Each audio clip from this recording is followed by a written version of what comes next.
स्वागत है आपका दोस्तों बिहार न्यूज में। मैं हूं फिरदौस गनी और आप देख रहे हैं केडीवी लाइव। दोस्तों आज हो चुका है 15 जनवरी 2026। तो आज की पूरे बिहार की टॉप न्यूज लेकर आए हैं आपके लिए। वीडियो शुरू करने से पहले आपसे एक रिक्वेस्ट है कि अगर आप पहली बार इस चैनल पर आए हैं तो चैनल को सब्सक्राइब करके बेल आइकन को प्रेस कर दीजिए और साथ ही साथ वीडियो को लाइक कर दीजिए, अपने दोस्तों के साथ शेयर भी कीजिए। तो चलिए चलते हैं आज की खबरों की ओर। दोस्तों खबर की शुरुआत करने से पहले आपसे फिर से वही रिक्वेस्ट है कि आप लोग वीडियो तो देखते हैं पूरी की पूरी, लेकिन चैनल को बहुत कम लोग सब्सक्राइब करते हैं। तो ऐसे में अगर आप अभी तक चैनल को सब्सक्राइब नहीं किए हैं तो चैनल सब्सक्राइब कर लीजिए इसी तरह खबरें देखने और सुनने के लिए। तो चलिए चलते हैं आज की खबरों की ओर। तो आज बिहार न्यूज की शुरुआत सबसे पहले करेंगे कि बिहार में जमीन से जुड़े फर्जीवाड़े पर अब सरकार ने सख्ती बढ़ा दी है। जहां खबर के मुताबिक नीतीश सरकार ने फैसला किया है कि अगर जमीन के जाली फर्जी दस्तावेज बनाकर के धोखाधड़ी की जाती है तो अब उस मामले में एफआईआर दर्ज करना जरूरी होगा। यानी कि अब ऐसे मामलों को हल्के में नहीं लिया जाएगा और सीधे कानूनी कार्रवाई की जाएगी। जी हाँ, बहुत सारे लोग जमीन मामले में फर्जीवाड़ा करते हैं, दूसरे के जमीन को हड़पने की कोशिश करते हैं, लेकिन अब वे लोग नहीं बच पाएंगे। उनके खिलाफ कानूनी कार्रवाई होना तय है। यह सरकार का मकसद है कि जमीन के नाम पर होने वाले फ्रॉड, गलत रजिस्ट्री, नकल कागज और जमीन कब्जाने जैसी घटनाओं पर रोक लगे, क्योंकि बिहार में जमीन विवाद और फर्जी दस्तावेज की शिकायतें काफी बढ़ रही थी, जिससे आम लोगों को बहुत नुकसान हो रहा था। कुल मिलाकर के फैसला जमीन मालिकों के लिए राहत वाला है। इससे जमीन से जुड़े अपराधियों में डर बनेगा और आम जनता को उम्मीद है कि अब जमीन विवाद और धोखाधड़ी पर जल्दी कार्रवाई होगी। दोस्तों बिहार में मौसम ने अचानक करवट ले ली है। जहाँ अभी ठंड का असर थोड़ा कम हुआ है और फिर दिन में धूप निकलने से गर्माहट बढ़ गई है। जहाँ इसलिए लोगों को डर लग रहा है कि ठंड अब टाटा बाय बाय हो रही है। लेकिन मौसम विभाग के अपडेट के मुताबिक ये राहत ज़्यादा दिन तक नहीं है। यह रिपोर्ट्स के अनुसार 18 जनवरी से बिहार में बारिश और कोहरे का अलर्ट जारी किया गया है। यानी कि फिर से मौसम बिगड़ सकता है और फिर सुबह शाम घना कोहरा छाने की संभावना है। जब बारिश होने पर ठंड दोबारा बढ़ सकती है और फिर हवा में नमी के कारण कभी भी महसूस हो सकती है। जब कुल मिलाकर के अभी धूप से राहत जरूर है, लेकिन 18 जनवरी के बाद बिहार के लोगों को फिर से सतर्क रहना होगा। मौसम विभाग के अपडेट पर नजर रखें और फिर खास करके सुबह शाम घर से निकलते समय सावधानी बरतें। दोस्तों बिहार से एक अनोखी लव स्टोरी सामने आई है जो सोशल मीडिया पर भी काफी चर्चा में है। खबर के मुताबिक 60 साल की एक महिला को 35 साल के युवक से प्यार हो गया और हैरानी की बात तो यह है कि यह रिश्ते की शुरुआत सिर्फ एक रॉन्ग नंबर से हुई थी। जी हाँ, बताया जा रहा है कि महिला के फोन पर गलती से युवक का कॉल आ गया था। फिर धीरे धीरे बातचीत होने लगी। यह बातों बातों में दोनों की दोस्ती बढ़ी, फिर वही दोस्ती प्यार में बदल गई। काफी समय तक दोनों एक दूसरे से फोन पर बातचीत करते रहे। जब रिश्ता मजबूत हुआ तो फिर दोनों ने साथ रहने का फैसला कर लिया। इस घटना के बाद इलाके में अलग अलग तरह की चर्चा चल रही है। जब कुछ लोग इसे प्यार की आज़ादी कह रहे हैं तो कुछ लोग उम्र के बड़े अंतर को लेकर के सवाल उठा रहे हैं। जब कुल मिलाकर के ये कहानी बिहार की सबसे चर्चा वाली प्रेम कहानियों में से एक बन गई है। दोस्तों बिहार सरकार ने जेलों की सुरक्षा व्यवस्था को मजबूत करने के लिए बड़ा फैसला लिया है। खबर के मुताबिक बिहार की 53 जेलों को हाईटेक बनाया जाएगा और इनमें से 9073 नए सीसीटीवी कैमरे लगाए जाएंगे जेलों में। जहां इन कैमरों के जरिए जेल के अंदर हर जगह की चप्पे चप्पे पर निगरानी होगी, ताकि कैदियों की मनमानी और जेल के अंदर होने वाली गलत गतिविधियों पर रोक लग सके। जहां रिपोर्ट्स के अनुसार सीसीटीवी कैमरे लगने के बाद जेल के अंदर कौन कहां जा रहा है, क्या कर रहा है, सब कुछ रिकॉर्ड होगा। जैसे मोबाइल, नशा, लड़ाई झगड़ा, अवैध वसूली जैसे मामले पर भी कंट्रोल किया जा सकेगा। यह सरकार का मकसद है कि जेलों में अनुशासन बना रहे और किसी भी संदिग्ध गतिविधियों पर तुरंत कार्रवाई हो। यह कुल मिलाकर के ये कदम बिहार की जेल व्यवस्था में बड़ा बदलाव माना जा रहा है।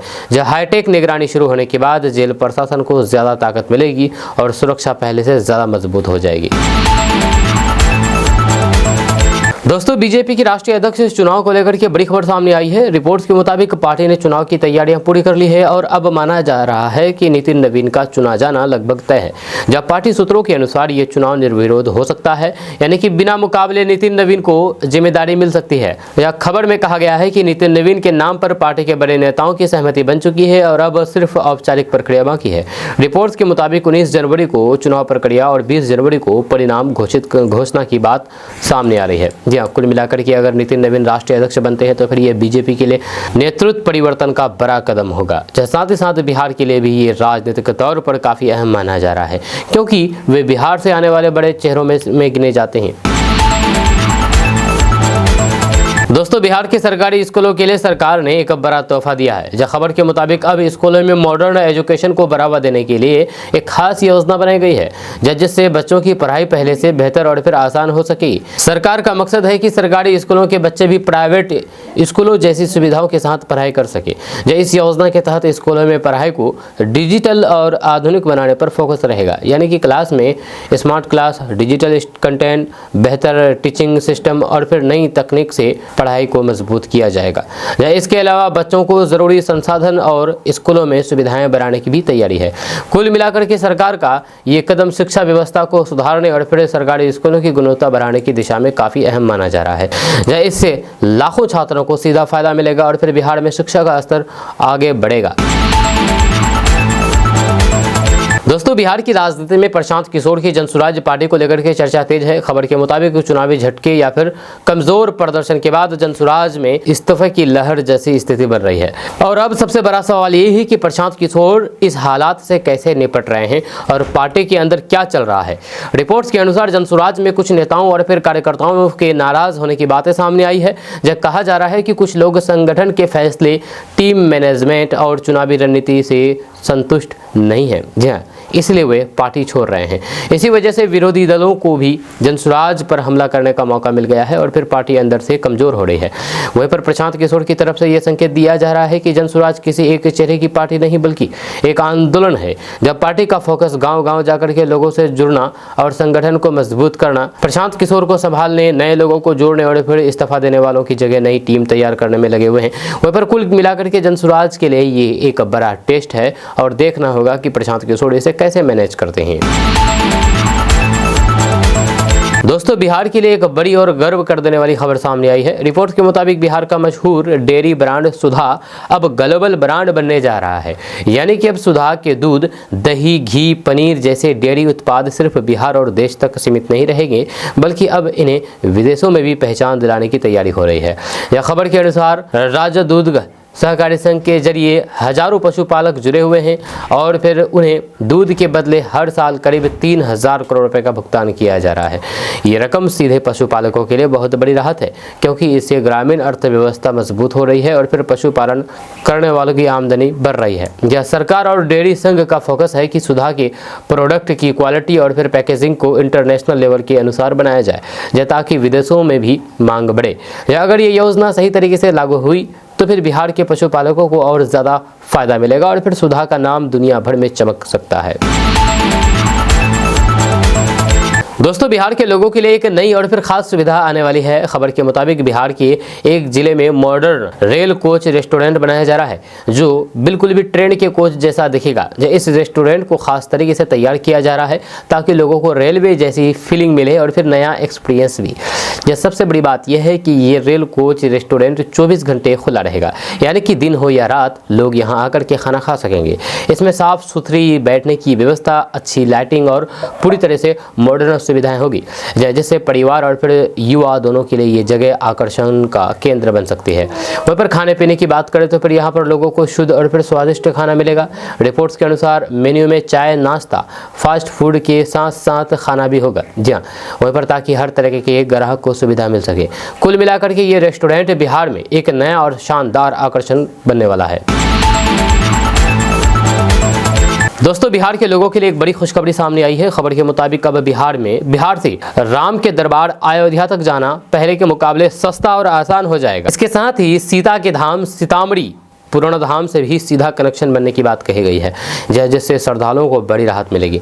रिपोर्ट्स के अनुसार इस नई सुविधा से राम भक्तों और फिर यात्रियों को सफर में समय और पैसे दोनों की बचत होगी। खास करके जो लोग बिहार से अयोध्या दर्शन के लिए जाते हैं, उन्हें अब बेहतर कनेक्टिविटी, ज़्यादा ट्रेन, बस सुविधा या फिर नए रूट का फ़ायदा मिल सकेगा। यह कुल मिलाकर के ये कदम बिहार के धार्मिक पर्यटन और श्रद्धालुओं के लिए बहुत फ़ायदेमंद साबित हो सकता है।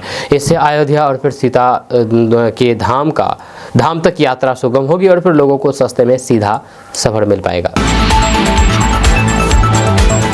दोस्तों, बिहार के सरकारी स्कूलों के लिए एक बड़ी और खुशी की खबर सामने आई है। रिपोर्ट्स के मुताबिक नीतीश सरकार ने फैसला लिया है कि बिहार के 789 सरकारी स्कूलों में अब स्मार्ट क्लास, लैब और आधुनिक शिक्षा की सुविधा शुरू की जाएगी।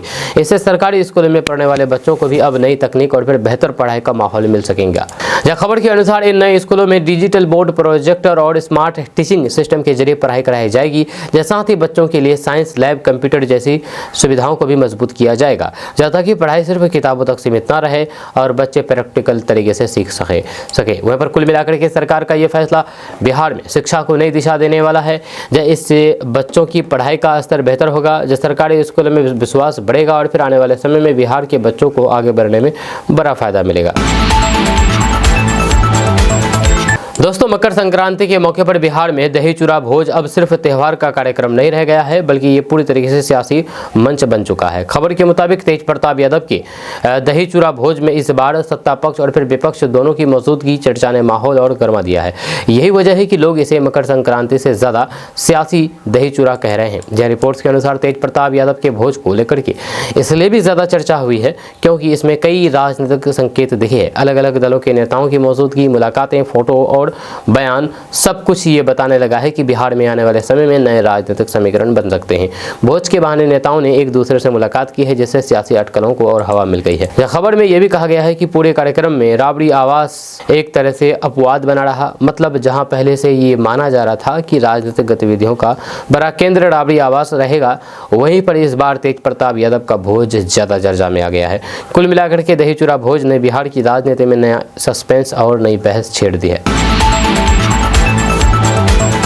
दोस्तों, दशरथ मांझी की कहानी के बारे में आप तो जानते ही होंगे। दशरथ मांझी ने वो पहाड़ को काट करके रास्ता बना दिया, जिस पहाड़ के रास्ते से आज लोग आना जाना करते हैं बड़े ही आराम से। उसी पहाड़ को काट करके रास्ता बना दिया, जिस पहाड़ को यहाँ के सरकारों ने ना तो काट सका और ना ही इस पर कुछ ध्यान दे सका।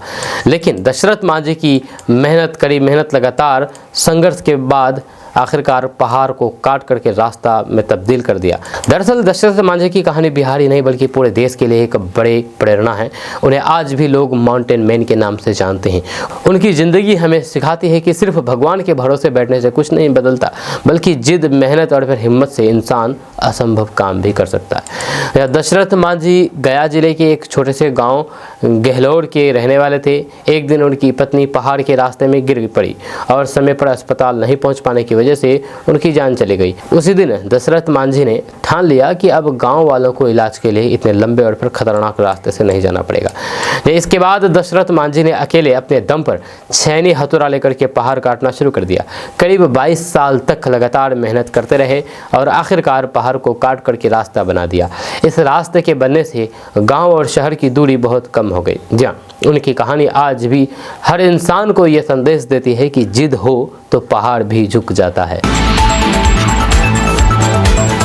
दोस्तों, मिथिला क्षेत्र के लिए एक बड़ी और ऐतिहासिक खुशखबरी सामने आई है। खबर के मुताबिक बिहार सरकार ने एयर कार्गो और फिर लॉजिस्टिक हब बनाने के लिए जमीन अधिग्रहण को मंजूरी दे दी है।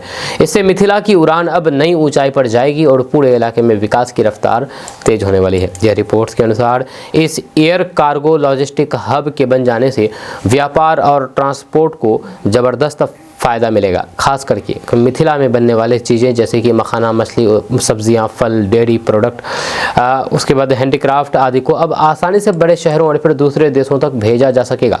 इससे किसानों और फिर कारोबारियों की कमाई भी बढ़ेगी। कुल मिलाकर के इस प्रोजेक्ट को बिहार के इंफ्रास्ट्रक्चर विस्तार की दिशा में बड़ा कदम माना जा रहा है। दोस्तों, नीतीश कुमार को यात्राओं वाला नेता भी कहा जाता है क्योंकि बिहार की राजनीति में उनकी यात्रा हमेशा से चर्चा में रहती है। खबर के मुताबिक सीएम नीतीश कुमार को यात्राओं पर इतना भरोसा इसलिए है क्योंकि यात्रा के दौरान वे सीधे जनता से जुड़ते हैं, जहां अफसरों से फीडबैक लेते हैं और फिर ज़मीन पर कामकाज की असली स्थिति खुद देख पाते हैं। जी हाँ, यही वजह है कि हर कुछ समय बाद वे किसी न किसी नाम से यात्रा पर निकलते हैं। नीतीश की यात्रा का एक बड़ा असर ये भी होता है कि पूरा प्रशासन एक्टिव हो जाता है। जैसे ही यात्रा की घोषणा होती है जिले के डीएम, एसपी, अफसर और विभागीय कर्मचारी तेजी से काम में लग जाते हैं। जब सड़क, बिजली, पानी, अस्पताल, स्कूल जैसी समस्याओं पर तुरंत कार्रवाई शुरू हो जाती है। इसलिए भी कहा जाता है कि यात्रा के साथ सरकार में एक एक्शन मोड आ जाता है और यही नीतीश का जादू माना जाता है। राजनीतिक रूप से भी यात्रा नीतीश के लिए फायदेमंद रहती है। वह अलग अलग जिलों में जाकर के संदेश देते हैं कि वे पूरे बिहार के मुख्यमंत्री हैं और हर क्षेत्र पर नजर रखते हैं। यही कारण है कि चुनाव हो या फिर संगठन मजबूत करना, नीतीश की यात्रा बिहार की राजनीति में हमेशा बड़ा रोल निभाती है। दोस्तों, बिहार की राजनीति में एक बार फिर से आरसीपी सिंह को लेकर के चर्चा तेज हो गई है। खबर के मुताबिक नेता श्याम रजक ने आरसीपी सिंह को खुला ऑफर दे दिया है। जेडीयू नेता श्याम रजक, जहां उन्होंने आरसीपी सिंह को जेडीयू में शामिल होने के लिए ऑफर दिया है। उन्होंने कहा है कि अगर आरसीपी सिंह जेडीयू में आते हैं तो फिर उनका स्वागत है, जिससे ये साफ हो गया है कि जेडीयू के अंदर उन्हें लेकर के बातचीत और हलचल बढ़ रही है।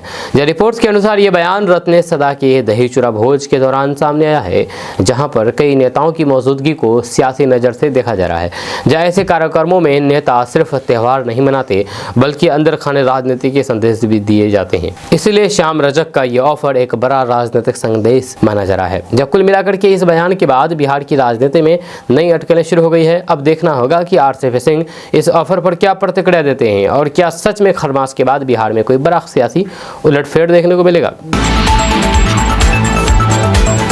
दोस्तों, मकर संक्रांति आते ही बिहार में दही चूड़ा सिर्फ त्योहार का पकवान नहीं रहा बल्कि अब ये राजनीतिक मेल जोल का बड़ा मंच बन गया है। खबर के मुताबिक इस बार दही चूड़ा भोज में नेताओं की आवाजाही, मुलाकातें और तस्वीरें देख करके साफ लग रहा है कि बिहार की राजनीति में दही चूड़ा की थाली से अब सियासत की खुशबू आने लगी है। रिपोर्ट्स के अनुसार मकर संक्रांति के मौके पर कई नेताओं ने अपने घर या फिर कार्यक्रम में दही चूड़ा भोज रखा, जिसमें सत्ता पक्ष और फिर विपक्ष दोनों के नेता पहुंचे। इसी बहाने एक दूसरे से मुलाकात हुई, बातचीत हुई और फिर कई जगह सियासी संकेत भी मिले।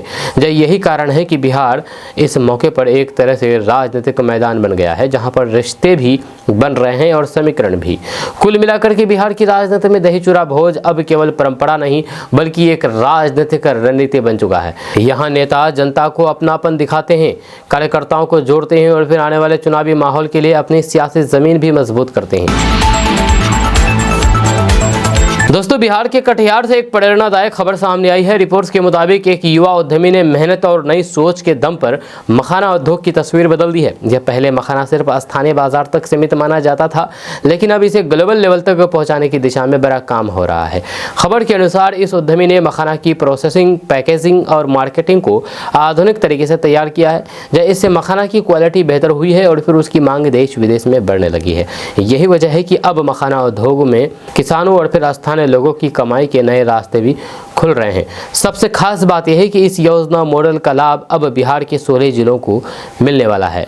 यानी कि अब सिर्फ एक जिले तक सीमित न रह करके मखाना उद्योग को बड़े स्तर पर बढ़ाया जाएगा, जिससे हजारों किसानों और फिर युवाओं को रोजगार और बेहतर आमदनी का फायदा हो सकता है। दोस्तों, बहुत लोगों के मन में ये सवाल आता होगा कि जब आप ज्वेलरी खरीदते हैं तो फिर सोना चांदी को अक्सर गुलाबी यानी कि पिंक कागज में ही क्यों लपेट करके देते हैं, पीले या फिर लाल हरा कागज में क्यों नहीं? तो इसके पीछे असली वजह परंपरा नहीं बल्कि प्रैक्टिकल कारण है। जब पहली बात, गुलाबी कागज का रंग सोने चांदी पर गलत चमक नहीं दिखाता है। अगर पीला कागज होगा तो सोना जरूरत से ज्यादा पीला चमकदार दिख सकता है और असली चमक का अंदाजा लगाना गलत हो सकता है। वहीं पर लाल कागज में सोना कभी कभी ज़्यादा डार्क या फिर अलग शेड का लग सकता है, लेकिन गुलाबी रंग में लपेटने पर ज्वेलरी का रंग नेचुरल और सही नजर आता है। वहीं पर दूसरी बात, गुलाबी कागज़ आमतौर पर सॉफ्ट और थोड़ा मोटा होता है, जिससे ज्वेलरी को स्क्रैच नहीं पड़ता और ये आसानी से सुरक्षित भी रहती है। इसलिए जब भी आप सुनार की दुकान में जाते हैं सोने चांदी खरीदने के लिए या फिर उसकी ज्वेलरी खरीदने के लिए, तो आपको गुलाबी कागज़ पर लपेट करके वो देता होगा। जी हाँ, ये आप जरूर नोटिस किए होंगे, लेकिन कभी ध्यान शायद नहीं दिए होंगे और ये चीज़ नहीं सोचे होंगे कि इसके पीछे की कारण आखिर क्या है। तो इसीलिए सुनार लोग गुलाबी कागज़ का इस्तेमाल ज़्यादा करते हैं। आपका इसके बारे में क्या कहना है, नीचे कमेंट बॉक्स में कमेंट करके ज़रूर बताइएगा। दोस्तों, एक छात्रा की परीक्षा कॉपी को लेकर के सोशल मीडिया पर मजेदार और वायरल खबर सामने आई है। रिपोर्ट्स के मुताबिक छात्रा ने पेपर में जवाब लिखने की जगह ऐसा कुछ लिख दिया जिसे पढ़कर के मास्टर जी भी हैरान रह गए और सबके सामने उनकी बोलती ही बंद हो गई। जब खबर के अनुसार छात्रा ने कॉपी में ये लिख दिया कि वे लड़की है, इसलिए वो इसे थोड़े नंबर छूट में दे दिया जाए। मतलब उसने सीधे सीधे शिक्षक से नंबर देने की गुजारिश कर डाली। ये लाइन पढ़ते ही मास्टर जी के तोते उड़ गए और फिर वे काफ़ी शौक में आ गए। वहीं पर इसके बाद ये कॉफ़ी और फिर उसका स्क्रीनशॉट सोशल मीडिया पर वायरल हो गया। जो लोग इसे मजाकिया तरीके से ले रहे हैं और फिर तरह तरह के प्रतिक्रिया दे रहे हैं। हालांकि कई लोग ये भी कह रहे हैं कि पढ़ाई में मेहनत ज़रूरी है, नंबर मांगने से नहीं मिलते हैं। दोस्तों, बिहार में अपराध पर लगाम लगाने के लिए पुलिस विभाग ने बड़ा कदम उठाया है। खबर के अनुसार बिहार पुलिस का महामंथन हुआ है, जिसमें डीजीपी से लेकर के थानेदार स्तर तक के अफसर एक ही मंच पर मौजूद रहे। इस बैठक का मकसद बिहार में बढ़ते अपराध, कानून व्यवस्था और फिर पुलिसिंग को और मजबूत बनाना था। रिपोर्ट्स के अनुसार इस महामंथन में यह तय किया गया है कि अब अपराधियों के खिलाफ नई रणनीति और फिर नया एक्शन प्लान लागू होगा। थानों की कार्यशैली, केस की मॉनिटरिंग, अपराधियों की पहचान, गिरफ्तारी और त्वरित कार्रवाई पर खास फोकस रहेगा। साथ ही साइबर क्राइम, शराब तस्करी, अवैध हथियार और संगठित अपराध पर भी सख्ती बढ़ाने की तैयारी में है। कुल मिलाकर के इस बैठक के बाद साफ संकेत है कि बिहार पुलिस अब एक्शन मोड में है, जहां आने वाले दिनों में अपराधियों के खिलाफ छापेमारी, गिरफ्तारी और निगरानी का काम तेज हो सकता है, ताकि राज्य में कानून व्यवस्था मजबूत हो और फिर जनता को राहत मिले। दोस्तों, राशन कार्ड को लेकर के सरकार की तरफ से एक बड़ा अपडेट सामने आया है, जो हर उपभोक्ता के लिए जानना बहुत ज़रूरी है। खबर के मुताबिक अब राशन कार्ड से जुड़े हुए कुछ प्रतिक्रियाओं में सख्ती और सुधार किया जा रहा है, ताकि सही लोगों को ही राशन का फायदा मिल सके और फिर फर्जीवाड़ा रुके। रिपोर्ट्स के अनुसार कई जगहों पर अभी भी बहुत से लोगों का ई-केवाईसी पूरा नहीं हुआ है। ऐसे में सरकार ने साफ कर दिया है कि जिन उपभोक्ताओं का ई-केवाईसी या फिर आधार लिंक नहीं होगा, उन्हें आने वाले समय में राशन मिलने में दिक्कतें हो सकती है। इसलिए सभी राशन कार्ड धारकों को समय रहते हुए अपना ई-केवाईसी जरूर पूरा कर लेना चाहिए। जब कुल मिलाकर के ये अपडेट इसलिए भी जरूरी है क्योंकि अगर आपने समय पर जरूरी काम नहीं कराया तो फिर आपका राशन रुक सकता है। इसलिए अपने जरूरी नजदीकी राशन डीलर, सीएससी सेंटर पर जाकर के जल्द से जल्द अपना राशन कार्ड को ई-केवाईसी और राशन कार्ड को अपडेट करा ले। दोस्तों, बिहार के युवाओं के लिए बड़ी खबर सामने आई है, बड़ी काम की खबर है। अब बिहार के युवा सिर्फ अंग्रेजी नहीं बल्कि जर्मन, जापानी जैसी विदेशी भाषाएं भी सीख सकेंगे। खबर के मुताबिक सरकार संस्थान की तरफ से विदेशी भाषा प्रशिक्षण को बढ़ावा दिया जा रहा है, ताकि बिहार के छात्रों और फिर युवाओं को ग्लोबल लेवल की नौकरियों के लिए तैयार किया जा सके।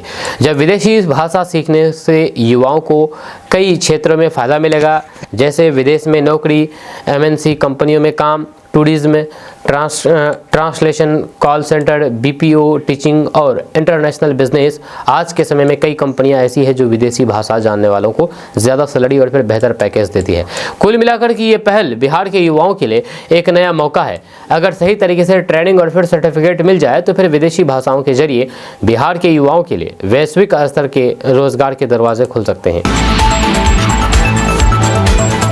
दोस्तों, बिहार के लिए एक बहुत बड़ी और फिर राहत देने वाली खबर है। रिपोर्ट्स के मुताबिक बिहार का पहला स्किन बैंक अब तैयार हो गया है और इसे पटना एम्स में शुरू किया गया है। इसे खास करके जलने यानी कि बढ़ने वाले मरीजों को बड़ी मदद मिलेगी, क्योंकि अब इलाज के लिए बाहर दूसरे राज्यों तक जाने की जरूरत कम पड़ेगी। स्किन बैंक का सबसे बड़ा फायदा यह होगा कि गंभीर रूप से जलने वाले मरीजों को समय पर स्किन ग्राफ्टिंग यानी कि त्वचा लगाने की सुविधा मिल सकेगी। जब कई बार मरीज की जान बचाने के लिए तुरंत स्किन की ज़रूरत पड़ती है, लेकिन उपलब्धता न होने की वजह से इलाज में देरी हो जाती है।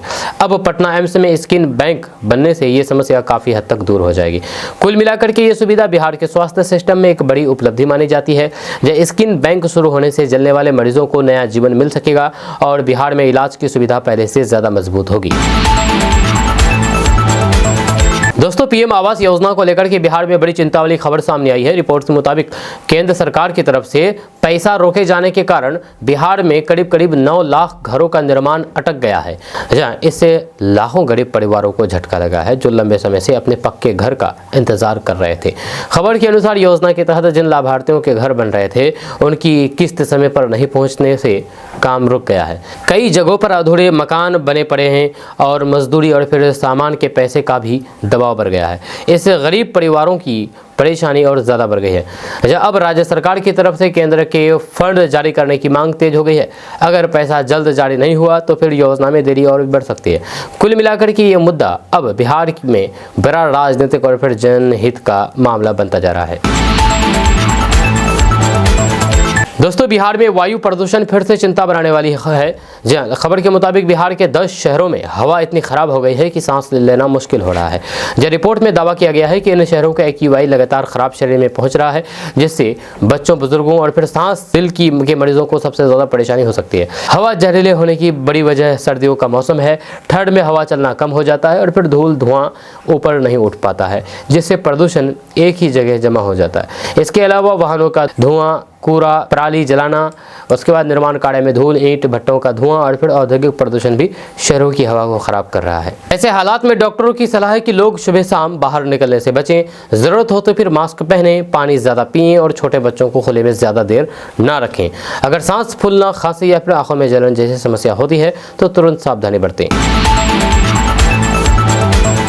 दोस्तों, आज हमारा किशनगंज 36 साल का हो गया है। 36 साल का किशनगंज जिला स्थापना दिवस मनाया जा रहा है। आज हम किशनगंज से जुड़ी हुई कुछ ऐसी बातें आपके साथ शेयर करने जा रहे हैं जो शायद आपके लिए जानना जरूरी है। आज हमारा किशनगंज जिला 36 साल पूरा कर लिया है। यह 36 वर्ष इस बार बड़े ही धूमधाम के साथ मनाया जा रहा है। सीमांचल के दिल किशनगंज के लिए बेहद खास दिन है। आज वह जिला जिसने अपनी पहचान, मेहनत, भाईचारे और सांस्कृतिक विरासत से पहचान बनाई है, अपने स्थापना के 36 साल पूरे कर लिए हैं। तो आपको बता दूं कि कभी कृष्ण कुंज नाम से पहचाने जाने वाला किशनगंज जिला आज पूर्वोत्तर भारत का प्रवेश द्वार बन चुका है। जहां स्थापना दिवस के मौके पर किशनगंज शहर उत्सव के रंग में रंगा हुआ है, जहां पर सांसद, जिला प्रशासन और फिर जनप्रतिनिधियों की मौजूदगी में भव्य कार्यक्रम का आयोजन किया गया है। इस खास मौके पर हम आपको बताएंगे किशनगंज का इतिहास, इसकी पहचान और वे संभावनाएं जो इस जिले को भविष्य में नई ऊंचाइयों तक ले जा सकती है।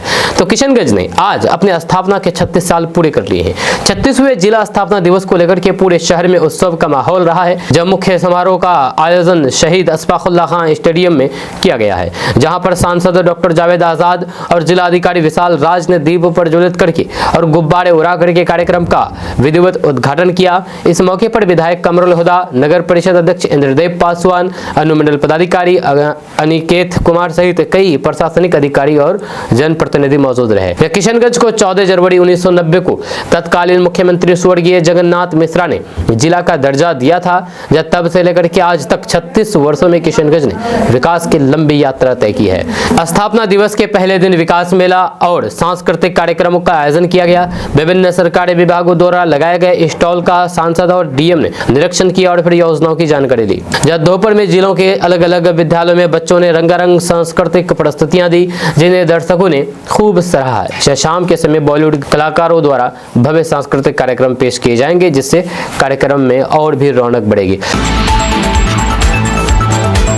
तो अगर आपके भी गांव की सड़क खराब है तो अब उस सड़क की फोटो खींचिए और भेज दीजिए। उसके बाद क्या होगा? उसके बाद कार्रवाई होगी और सड़क बन जाएगा, रोड बन जाएगा, ठीक हो जाएगा। जी हाँ, बिहार में यदि प्रधानमंत्री ग्रामीण सड़क योजना के अंतर्गत बनाई गई कोई भी सड़क खराब है तो फिर ठेकेदार, इंजीनियर और अफसर इसके जवाबदेही होंगे। जी हाँ, इन सड़कों पर नजर रखने के लिए अब आम लोगों की तीसरी आंख भी काम करेगी।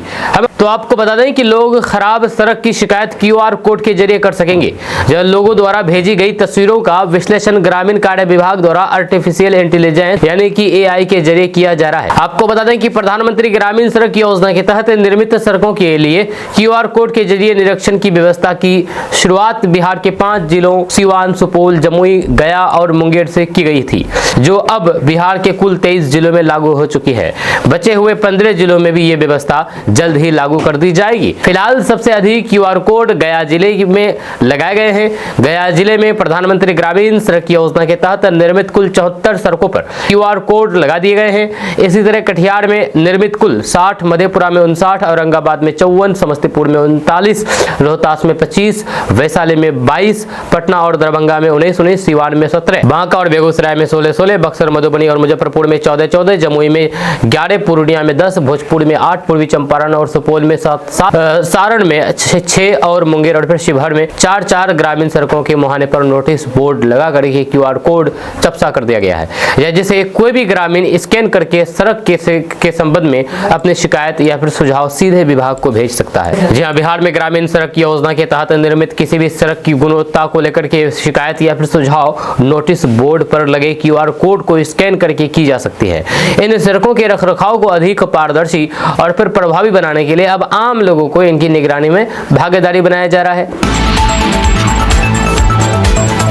दोस्तों, किशनगंज में फर्जी आधार कार्ड बनाया जा रहा है। जहां फर्जी आधार कार्ड बनाने का गिरोह का भंडाफोड़ हुआ है, जहां आरोपी को गिरफ्तार भी किया गया है। किशनगंज वासियों के लिए एक अहम और चौंका देने वाली खबर है। किशनगंज जिले के ठाकुरगंज प्रखंड में फर्जी आधार कार्ड बनाने वाले अंतर्राज्यीय गिरोह का पर्दाफाश हुआ है। उत्तर प्रदेश की लखनऊ ATS की 4 सदस्यीय टीम ने ठाकुरगंज पुलिस के सहयोग से इस गिरोह के सदस्य अरमान को गिरफ्तार किया है। आरोपी को मुंशी भिट्टा इलाके में स्थित उसकी दुकान से पकड़ा गया है। जब गिरफ्तारी के दौरान ATS टीम ने आरोपी की दुकान से कई आपत्तिजनक और तकनीकी उपकरण बरामद किए हैं। इसमें एक लैपटॉप, 13 क्लोन थंब आई और थंब स्कैनर मशीन, प्रिंटर, कई मुहरे और फिर सैकड़ों दस्तावेज शामिल है। ये सभी उपकरण फर्जी आधार कार्ड बनाने में इस्तेमाल किए जा रहे थे। हम आपको बता दूं कि ठाकुरगंज SDPO 2 मंगलेश कुमार सिंह ने बताया है कि अरमान को कांड संख्या 9/2025 के तहत गिरफ्तार किया गया है। इसके बाद ATS की टीम उसे ट्रांजिट रिमांड पर लेकर के उत्तर प्रदेश रवाना हो गई है,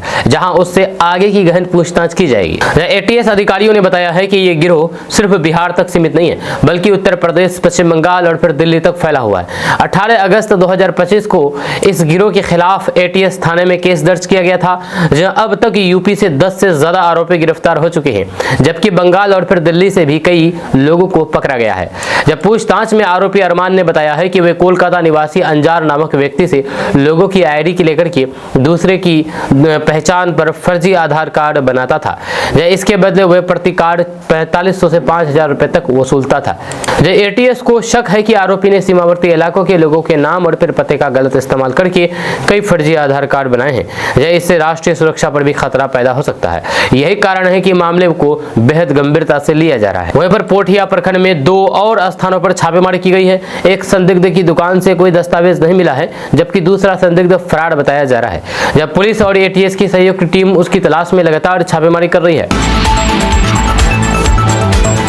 पश्चिम बंगाल पुलिस और यातायात विभाग द्वारा बिहार नंबर की गाड़ियों को लगातार निशाना बनाया जा रहा है। खास करके किशनगंज के टोटो चालकों को बेवजह परेशान किया जा रहा है। सभी जरूरी दस्तावेज सही होने के बावजूद भी चालान काटा जा रहा है और घंटों रोक करके पूछताछ की जा रही है। किशनगंज के कई टोटो चालक रोज काम के सिलसिले में बंगाल की ओर जाते हैं, लेकिन वहां पहुंचते ही उन्हें रोका जाता है। चालक बताते हैं कि जानबूझ करके सिर्फ बिहार नंबर देख करके उन्हें रोक लिया जाता है। जब उनके पास लाइसेंस, बीमा, परमिट सब कुछ सही होता है, फिर भी बंगाल पुलिस जुर्माना काट देती है। किशनगंज के टोटो चालकों का कहना है कि वे लगभग हर दिन बंगाल पुलिस की प्रताड़ना झेलते हैं। जब कभी कागज मांग करके परेशान किया जाता है, तो कभी गाड़ी खड़ी करके चालान काट दिया जाता है। यह सब सिर्फ इसलिए किया जाता है क्योंकि गाड़ी पर बिहार का नंबर लिखा होता है। ये सिर्फ टोटो चालकों तक सीमित नहीं है, बिहार नंबर की हर गाड़ी को खासतौर पर टारगेट किया जा रहा है। सिलीगुड़ी जाने वाले रास्तों पर खास करके बागडोगरा इलाके में ये समस्या और ज्यादा बढ़ जाती है।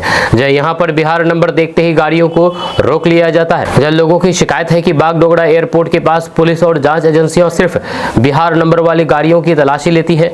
गाड़ी के कागजात, सामान, यहां तक कि निजी बैग तक चेक किए जाते हैं। अगर कोई यात्री सवाल करता है कि एयरपोर्ट अथॉरिटी को गाड़ी के कागज जांचने का अधिकार नहीं है, तो फिर तुरंत ट्रैफिक पुलिस बुला ली जाती है। इसके बाद स्थिति और बिगड़ जाती है। कई बार बहस होती है, डर का माहौल बनता है और लोग मानसिक रूप से परेशान हो जाते हैं। इस तरह की कार्रवाई से यात्रियों में डर बैठ गया है। जब लोग व्यापार, इलाज या फिर घूमने के लिए बंगाल जाने से घबराने लगे हैं। हर किसी को डर रहता है कि कहीं बेवजह रोका ना जाए, या चालान ना काट दिया जाए, या फिर अपमानित ना किया जाए।